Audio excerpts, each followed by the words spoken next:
Designed when I get one over there, designed the shirt. She'll have it about, I want to talk to her.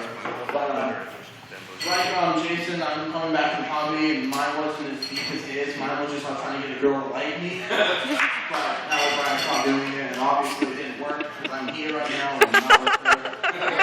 So coming back, I was thinking, what to do. Like I wanted to inspire people and get people with passion and stuff like that. Really get people thinking.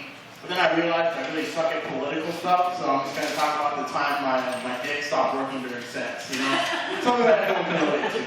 I don't know if you guys are familiar with something called whiskey dick. It's essentially whiskey dick is when you drink too much, and then your dick pulls like a Frenchman and surrenders and just gives up all hope, right? No matter what you do, it won't happen. I don't know if there's a female equivalent, like whiskey vagina or whiskey dick or something like that. Maybe there is. I've never heard about it, but to give you a little background of the story, I was at a party, right? And so me and this girl, she was drinking. I knew she was into me because while there was music playing, she would come up and kind of rub up on me and dance. And so I didn't know what to do, so I kind of rub stuff on her. And we're kind of treating each other scenting each other with musk and stuff like that. Kind of in the wild, So that way, if some dude starts dancing with her, you'd be like, oh shit, that bro over there, sorry, Mark, I can't do anything, right? So we're drinking through the night, and it gets to be about 5 o'clock in the morning, and that's when she finally wants to do it, right? So at this point, I'm pissed out of my mind drunk, just gone beyond belief. So in my head, there's drunk reality and actual reality. And so in drunk reality, how it played out was she was already waiting for me in the bedroom. There was candles lit, and Enya was playing in the background. There was incense and shit going on. She was laying there waiting for me. But then I got to actual reality, and we both stumble in the room, and I'm trying to take my pants and shirt off at the same time, and I fall down.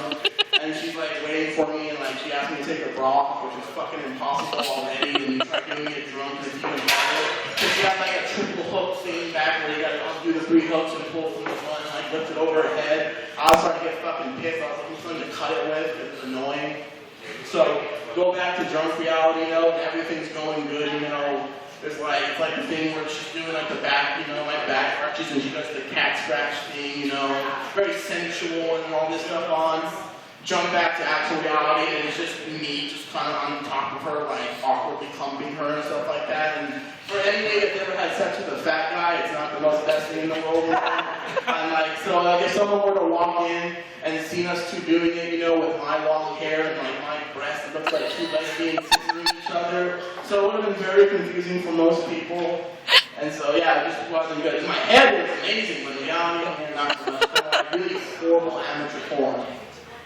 So the evening, so it's progressive and stuff like that. And then I don't know if it's just already wired in your brain, but there's this synapse goes off in my brain, and it's dude, dick's about to die. So that's when I stop focusing on other things. I kind of just stare down at my crotch and I just focus on it. And I'm maybe willing my little guy along. It's alright, dude, we got this, right? So it's going on and on. It's a slow leak on tired. And then it got to the one point. Now it's not a flat, but it's about to go flat. So I'm telling her to be quiet, because I need to focus. So I put my finger in her mouth, shh, please, just don't talk. And she was wondering why, and I'm just I don't know, just don't talk, let me focus, right? And so then at this point, things are just going horribly wrong, bad, fast, right? I'm starting to sober up, so I'm starting to get a better idea of what's going on. And that means she's sobering up, which is really bad for her, because I talked all this shit at the entire party, how good I was and stuff like that, and now it's all coming to light, and I'm horrible at everything I do. So then eventually it gets to the point where it was a blowout tire, just died instantly. I didn't know what to do, so I'm just kind of looking at her, breathing hard, and she's looking at me, and I'm just well, this fucking sucks. And so I just kind of roll over and go to sleep, right? Because it's 6 o'clock in the morning and I was really tired. But she wasn't cool with that, because first off she asked me to explain what happened, which is already bad enough that it happened. Now I have to explain it to her. So I explained it to her, and I was what happened? And she's oh, okay, whatever, right? That's what she said. But then she got something in her brain stack, and she wasn't okay with it, because she rolled me back over, and she straddled me, and she's grabbing me, and she's this is bullshit, I want sex, and you're gonna finish, right? So at this point, I was essentially getting raped, and I didn't know what to do, because I didn't have a whistle nearby or a place, so I was defenseless. So then I was thinking of like, I was telling her, oh, you said you love me, you want to do this and all this stuff, and I'm trying anything to get out of it and escape it. So then I was thinking, how about, I'll ask for a blowjob, maybe, that will even things out.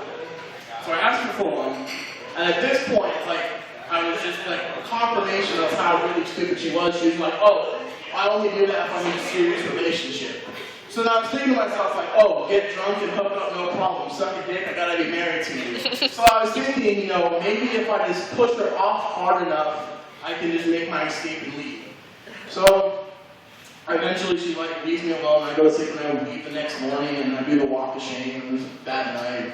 And so I was pissed at her for not, blowing me, but in retrospect I'm glad because I don't know what the technical term is, but it's called a grower. It's basically, if you ever take like, if you ever get a paper straw and a paper, if you crunch it up, you add water to it, that's the kind of thing I'm going for, if you think about it, right? So that's what I have, so it would have been kind of weird for her to do that and stuff like that, so I avoid a whole bunch of awkwardness, but not as much as I could have, because I made the mistake of sleeping with a coworker, right?